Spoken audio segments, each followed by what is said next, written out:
have Don't be, kids. don't be in a We're rush. both dads. We're both dads, right? That's right. Dad And joke? we normally start with dad jokes. Yes, let's do it. So I'm actually kind of excited about mine. So I'm gonna start first. Can I Do start? it. Let's hear it. Can you tell I'm eager? I like this. No, these are good. Um, why do nurses like red crayons? Um, because they're, I don't know. Right, I like Because crayons. Go ahead. sometimes they have to draw blood. That's good. I like that. That's a good one. All right, so I got fired from my job as a bank teller. Lady came in and wanted me to check her balance. I pushed her over.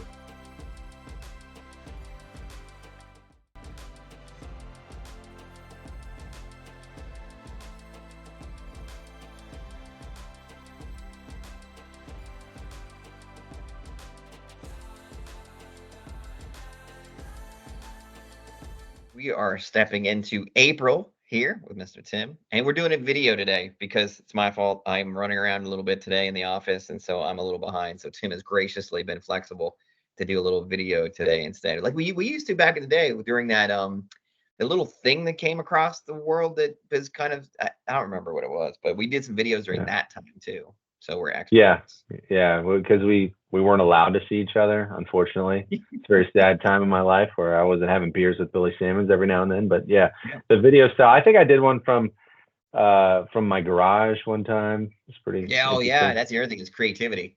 I mean, we were signing paperwork on for houses like in the road on the back of somebody's car, and like all kinds of crazy stuff happened during that time. So Yeah, it was something. but but yeah, video still good, still convenient. Still works. And I can just do Really it in good. my office with the beautiful backdrop. Mm, I see yeah, a terrible towel up there. yeah, it's got the terrible towel there. My bottle of scotch right there. They go hand in hand actually with real estate. The bottle of scotch goes with real estate pretty nicely.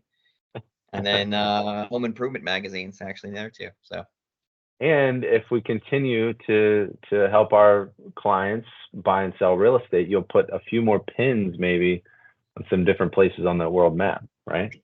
that's right. Yeah, we do our map. So the map, real quick, is one color is for the Jen, the wife. She's been purple, and blue are the places that I've been, and then green are the ones we've been to together. Okay, nice. So it's been kind of neat. Yeah, we keep track of it all where we've been, and so the kids come in once in a while, hang out in the office. Oh, what's that place? Or they have cool questions, and they can kind of see the map in the back. So it's kind of fun. That's really neat. Yeah. My wife and I should do that, but we haven't really been to a lot of places, so we need to start.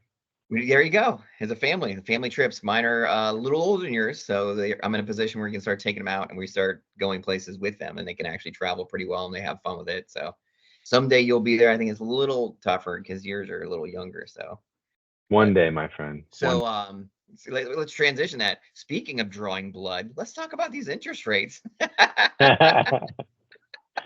Yeah, we've had a rough Yeah. last week in the bond Yeah. market. Started with a hotter than expected CPI report last week, basically saying that inflation is still a problem. It came in hotter than expected, and then followed by this Monday. This one kind of caught us all by surprise. Retail sales for March came in well above expectations, like significantly higher. So the consumer, the American consumer, has not stopped spending. No matter what you've seen, inflation high, everything's more expensive. It has not curbed their appetite to spend money. Now, there is one theory that because Easter was in March this year, that lent itself to the retail sales being a little bit higher. And I can actually relate to this, where when I was growing up, Easter was just some Reese's eggs in an Easter basket, but now kids are getting toys for Easter and clothes and stuff too. So that could be a piece of it, but generally speaking, we're retail sales being up with everything being so expensive and our economy's needing to slow down for mortgage rates to improve. It's just not a good report for us. No. So yeah, you and I have been preaching that it's going to be slow. The rates will eventually come down a little bit. They really haven't too much, but what does that necessarily mean for buyers? I think a lot of the people that I've had and you have were buyers regardless, because they see an opportunity where there's not a ton of competition. There's competition, but not a ton. So they're hanging in there. Are you still seeing like buyers like tentatively still hanging in there if they were dedicated? Well, the dynamic right now is rates have been at this level for a long time now. It's settled in. So what happened, really, this was probably late 2022. Rates spiked in a short period of time, and it pushed buyers out of the market. Give it a year. Now we're in April 2024, almost a year and a half since that happened. It has settled in that interest rates are in the mid 6s to 7%, sometimes in the low 7s. And people go, if I want to buy a house, I can't wait. I have these living situations that are untenable, or I just really want to get out of my parents' basement. I want to start accruing equity. I want to put my money into an appreciating asset, because that's the other thing. With rates being as high as they are, home prices being as high as they are, it doesn't matter. Our market is still increasing year over year. Home value appreciation continues. So people are saying, I can either watch this happen and watch all of my peers build wealth, or I can hop in at 6.5 or 7% and just start now and then hope to refi in the future. So I think it's the buyers we have now are wise, they're prepared, and they, not that they don't care what interest rates are, they can see the forest for the trees. They know it's a good investment. Yeah, so that transitions well into what I'm seeing most with our buyers out in the field. So we have the houses. There seems to be drastic. There's not a lot of middle ground. There's not a lot of lukewarm. It's either the house is in really nice shape and we're getting multiple offers still, because there's not a lot of inventory. Let's face it. So we're getting that, and so we're getting the I need to buy, this house is perfect. It's in the right area. Multiple offers, not a million, but 2, 3, sometimes 4. Not like we used to see, but multiple is multiple, and people can make various emotional decisions when you get multiple offers. So we have to have those conversations. And then you have one that's maybe not most desirable, maybe it needs a little updating, or maybe the location isn't ideal, and those ones seem to be sitting, say 30 days, 60 days on the market. And so the conversation you and I have been having with our folks is, you need to either decide on this kind of house and you got some patience, or you need to be ready to jump. Right? Yeah, the speed in which someone has to get to a property, a good house that just came on the market, get out, get your showing scheduled, and sometimes get your offer in a short period of time. I have someone closing today that I remember 30 days ago this happened. The house went live and offers were due less than 48 hours later. Yeah, still happening. Yeah, it's crazy. So the speed in which you have to be ready to see a house, ready to put an offer in, make a huge decision in a short period of time. Another one of my clients, they had a multiple offer situation over the Easter weekend, and they were making really big, tough decisions on Easter Sunday. I was on the phone with them. They were talking to their parents, trying to work some things out. So there's no, hey, let's just worry about this tomorrow, or we'll see that house in a few days when I'm off. It's now. You got to do it now. Yeah, and if the house is sitting there for a few days, there's going to be some things with it, it seems like. So let's shift to get a little bit, because I am seeing too that houses that need work, especially a lot of work, and even foreclosures are sitting. Buyers aren't like hopping on foreclosures for the most part. Like those are sitting for a little bit now because people want to be able to buy and move in. So if I find that we come across people that find a lot of work, you offer 2 or 3K loans. Can you speak about what they are and just a tiny bit about like some of the criteria? I think classically people have shied away from those programs, and I'm not really sure why. If you've asked anybody that's done a renovation loan in their life, they are probably glad they did it, because they likely got that property below market value, or maybe even right at market value, so they don't have to go crazy, cash above appraisal and crap like that. So you have these people that buy these properties. They estimate with a contractor what are the costs to improve this property? What does it need?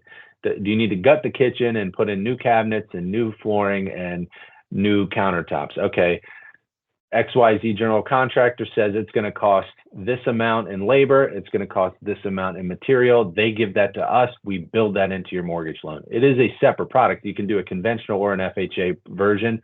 Everyone tends to generally just call it a 2 or 3K, but I always call it renovation financing, because if you have good credit and some money down, can go the conventional route, it's a much better program.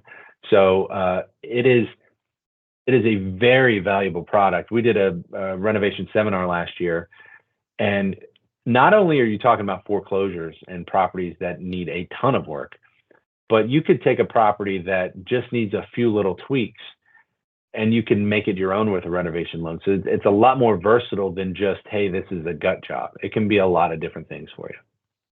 Yeah, so the conversation on my end I have with those folks is first of all, we said about their skill sets, right? You got to gauge your buyer's ability to do certain things.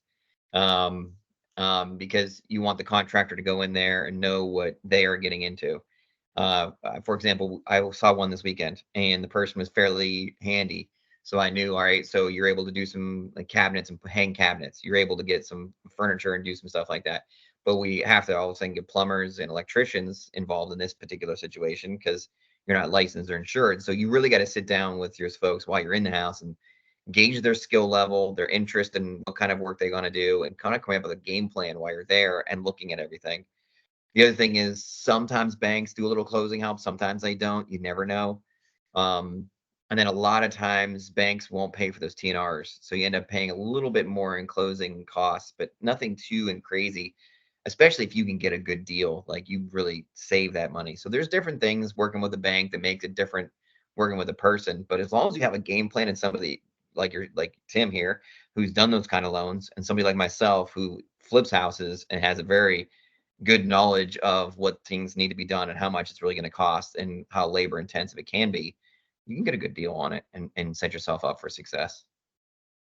The other interesting part, you mentioned foreclosures, meaning owned by a bank, and that they're sometimes exempt from paying transfer and recordation tax. So if your closing costs on a foreclosure are higher, that's less money you'll have in your pocket when you move into it to upgrade it. So if we can finance the repairs into it, because your cost to obtain that property, now you're getting it, ideally you'd get it lower than market value because it's a foreclosure, but maybe you're not. If your closing costs are higher, less money in your pocket to do your renovations, let's finance it in, let's do a renovation loan. So that is a way to counteract that, rather than you coming up with more closing costs and having all that stuff to do later on.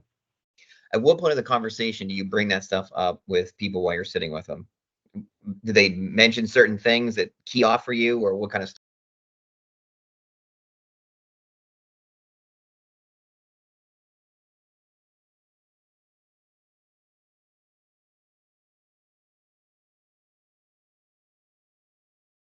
You don't get the hem and haw. Well, I think I could do this. It's either I want something that's moving ready. My wife's pregnant, and we don't want to mess with any renovations. Or no, I want a project because that's how I'm going to build wealth. So it's very rare that I get an in between answer. It's always one or the other. Good.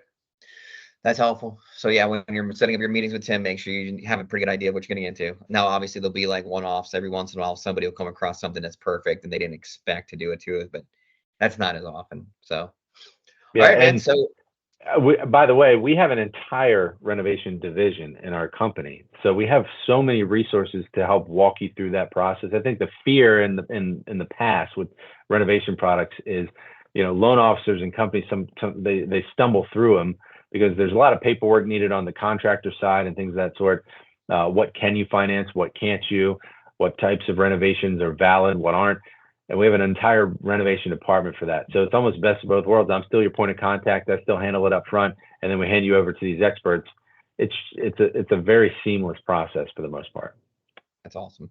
So we have options. I like that your company does that. They do new builds. They do an array of things. So you guys really are a one-stop shop, and for anybody that's looking for the variety. So that's really nice. Yeah. So and we actually have next week we have some big news about some things that we're rolling out. So stay tuned. That's probably a next month video with you that we'll have some announcements on some new products that we'll have. I try to get back there in person because it's just more fun in person, even though video works. We'll get back to that in person. Yeah. All right, man. So that's our update on the rates. Hang in there and just make sure you're making the right decision for yourself. You have options as far as houses that are nice and new and multiple offers. Be careful. You have houses that may need a little work, but you can do 2 or 3 and save yourself possibly, if you do it properly, you can really make that a great asset.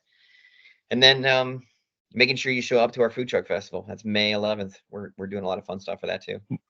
Equally as important, first-time homebuyer seminar, May 2nd. I'm glad you mentioned that, man. At Brick. So if all this information is something that you're really digesting and you sort of want the array of first-time homebuyer knowledge, this is just a snapshot of it. So May 2nd, the evening of May 2nd, 6 o'clock at Brick. Is it 6? Yep, correct. 6, 7, At Brick, we're going to have some food and some drinks, and we're just going to go. Billy and I are just going to go start to finish. What does it mean to buy and sell real estate? So you can be a first-time home buyer, or you can be a secondary borrower or a buyer that needs to sell a property. That's another part that can sometimes be complicated. So let us help you through that process, and let's break bread together and learn a thing or two. That's the advantage of that one, is having your own personal quirky questions being answered. Because even if you Google some of that stuff, you're not going to get a good answer. So you might as well, if you have really specific personal questions, stop by for that. You can get some food and some stuff out of it, as well as an added bonus. So we'll go over some Q&As, and we'll go over the information and make sure everybody's walks out of there knowing more than they walked in. Yeah, really looking forward to it. So awesome. All right, so that's it. That's our update. It's I think we were very straightforward this month. We were like, here's the reality of it. Like, we're not trying to sugarcoat any of this stuff.